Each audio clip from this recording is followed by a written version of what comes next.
Salam sejahtera bagi Bapak Ibu yang diberkati dan dikasihi Tuhan di pagi hari ini. Puji dan syukur kita persembahkan kepadanya atas segala kemurahan Tuhan dalam hidup kita di pagi ini dan sepanjang hari ini. Sebagaimana kita merindukan firman Tuhan, sebelum kita membaca mari kita berdoa. Ya Tuhan, dipermuliakan nama-Mu dan kuduskanlah hati kami, pikiran kami untuk mendengarkan firman-Mu. Kuasailah kami dengan kuasa Roh Kudus dan ampunilah kami. Sebab kami berdoa di dalam nama Tuhan Yesus Kristus. Amin.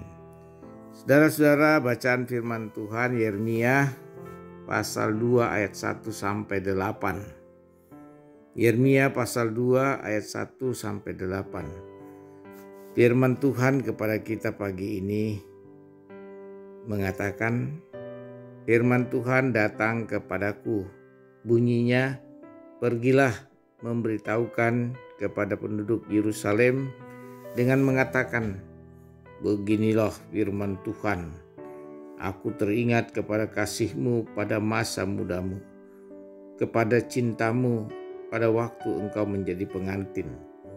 Bagaimana engkau mengikuti aku di padang gurun, di negeri yang tiada tetaburannya. Ketika itu Israel duduk kudus bagi Tuhan, sebagai buah bungaran dari hasil tanahnya. Semua orang yang memakannya menjadi bersalah, malapetaka menimpa mereka. Demikianlah firman Tuhan. Dengarlah firman Tuhan, hai kaum keturunan Yakub, hai segala kaum keluarga keturunan Israel. Beginilah firman Tuhan, apakah kecurangan yang didapati nenek moyangmu padaku, sehingga mereka menjauh daripadaku, mengikuti dewa kesia-siaan, sampai mereka menjadi sia-sia. Dan mereka tidak lagi bertanya, di manakah Tuhan yang menuntun kita keluar dari tanah Mesir, yang memimpin kita di padang gurun, di tanah yang tandus dan yang lekak-lekuk, di tanah yang sangat kering dan gelap, di tanah yang tidak dilintasi orang dan yang tidak didiami manusia. Aku telah membawa kamu ke tanah yang subur, untuk menikmati buahnya dan segala yang baik daripadanya. Tetapi segera setelah kamu masuk, kamu menajiskan tanahku. Tanah milikku telah kamu buat menjadi kekejian. Para imam tidak lagi bertanya, di manakah Tuhan? Orang-orang yang melaksanakan hukum itu tidak mengenal aku lagi. Dan para gembala mendurhaka terhadap aku. Para nabi bernubuat demi Baal. Mereka mengikuti apa yang tidak berguna. Amin. Berbahagialah kita setiap orang yang mendengar firman Tuhan dan memeliharanya. Terpujilah Kristus. Amin. Saudara-saudara, tema kita pagi ini, aku teringat kepada kasih-Mu. Aku teringat kepada kasih-Mu. Pernah kita mendengar peribahasa bagai kacang lupa kulit. Dan istilah ini masih sangat tepat dikenakan pada bangsa Israel dalam pengembaraan firman Tuhan dalam perikop kita. Dalam penggambarannya firman Tuhan kepada kita saat ini. Dalam sekejap Israel berubah dan melupakan janji Tuhan. Saudara-saudara, bangsa Israel pada mulanya mengandalkan Allah dengan kasih yang sungguh-sungguh. Demikian eratnya hubungan mereka sehingga bangsa itu dipandang sebagai mempelai perempuan.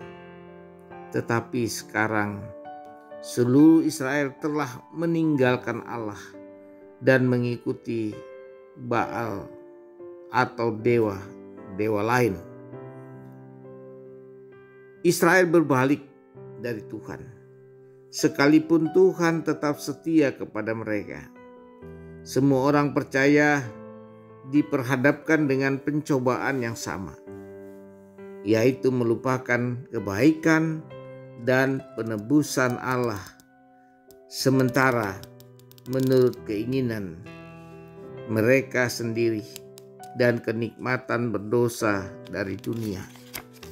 Dan itu yang tergambar dalam bacaan kita, saudara-saudara. Di ayat 8, di mana Tuhan, pertanyaan mereka, di manakah Tuhan? Para imam sudah sedemikian tidak peka terhadap kehadiran Allah dan kuasa Allah, sehingga mereka tidak sadar bahwa Ia sudah meninggalkan mereka. Mereka tidak pernah bertanya mengapa kehadiran dan berkat Tuhan tidak ada lagi di Israel. Para pemimpin rohani masa kini harus sangat prihatin ketika kehadiran Allah dan manifestasi Roh Kudus tidak nampak di dalam jemaat. Seorang hamba Allah bertanya, di manakah Tuhan? Nah, saudara-saudara yang kekasih dalam Tuhan, betapa pentingnya kita menghayati. Di dalam ayat yang ke-8 di situ dikatakan betapa menyedihkan bahwa seorang dapat menyelidiki atau mengajar firman Tuhan, namun tidak mengenal Tuhan. Sebagai juru selamat pribadi dan sahabat yang akrab, para nabi dihadapkan untuk mengarahkan umat itu kembali kepada firman Allah dan meminta mereka bertobat. Mereka seharusnya memberitakan firman Allah saja. Namun banyak nabi di Yehuda begitu murtad sehingga mereka bernubuat dengan kuasa setan dari berhala. Saudara-saudara yang kekasih, ini menjadi pengalaman kita bahwa kita harus merasakan kehadiran Allah dengan kuasa Allah sendiri. Dan inilah yang penting, bahwa sering dalam kehidupan ini kita tidak mengingat kasih karunia dan cinta kasih Tuhan yang tidak pernah berkesudahan. Dia terus memelihara kita, namun kita sering memberontak dan mengabaikan kehendaknya. Allah tetap setia dan Ia tetap mengingat janjinya. Karena itu, ingatlah akan segala kasih-Nya dalam hidup kita. Pegang teguhlah janji Tuhan kepada kita, karena hanya dengan demikian kita akan terus merasakan pertolongan Allah dalam hidup kita. Mengingat Yeremia menyampaikan ini kepada kita, Tuhan selalu sayang kepada umat-Nya dan selalu mengasihi umat-Nya. Di dalam Yesus Kristus Allah hadir menyertai kita, dan kehadirannya harus menjadi respon bagi kita untuk taat dan setia kepada Allah dan tidak berpihak kepada kepercayaan lain lagi. Dan hanya Tuhanlah menjadi pegangan kita. Tuhan Yesus memberkati kita. Amin. Mari kita berdoa. Bapa Surgawi, kami bersyukur atas segala kemurahan-Mu dan kebaikan-Mu. Janganlah kami melupakan Tuhan, tetapi bimbinglah kami dengan kuasa Roh Allah, sehingga kami tetap setia dan terus setia. Dalam nama Tuhan Yesus kami bersyukur. Amin. Terimalah berkat Tuhan. Tuhan memberkati engkau dan melindungi engkau. Tuhan menyinari engkau dengan wajah-Nya dan memberi engkau kasih setia, kasih karunia. Tuhan menghadapkan wajah-Nya kepadamu dan memberi engkau damai sejahtera. Amin. Selamat beraktivitas. Tuhan menyertai kita senantiasa. Haleluya. Amin.